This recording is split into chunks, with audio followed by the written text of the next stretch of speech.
Very much, Ken and Cliff, for the invitation. To be honest with you, when I was first invited, I wasn't too sure I had much to say, especially amongst such distinguished speakers.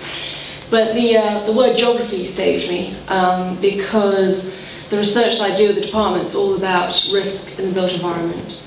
And globalization has brought that forward in a dramatic way. And this is a slide of the night lights of Asia, because we're obviously talking about Asia tonight.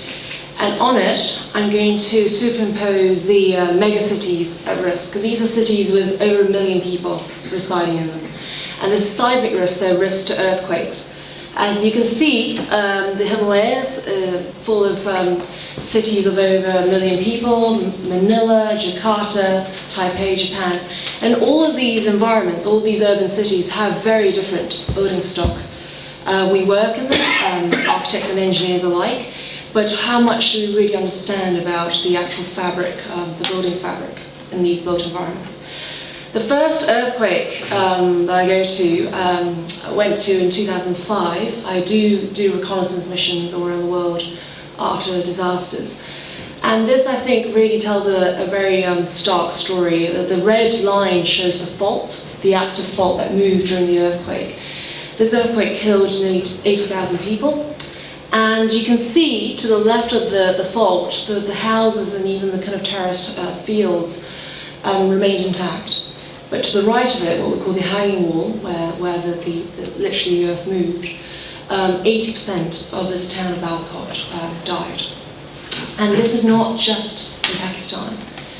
This is Tehran, a city of over 12 million people. There are a lot of buildings being built in Asia and Middle East, and there's a fault. And from what we've just seen, the hanging wall is actually to the foreground of this diagram, and you can tell that it's just a disaster waiting to happen. So really this 5 minutes is about me telling you about responsibilities architects and engineers working abroad because of globalization we must take in the future.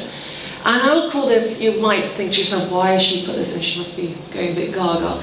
It is the fatal attraction because we're attracted to places where there are faults and valleys. Traditionally, settlements have always been where the groundwater are highest, and the groundwater is pushed up by the faults being there. And that's why we have to bear that in mind when we're building in cities around the world where there are these seismic activities.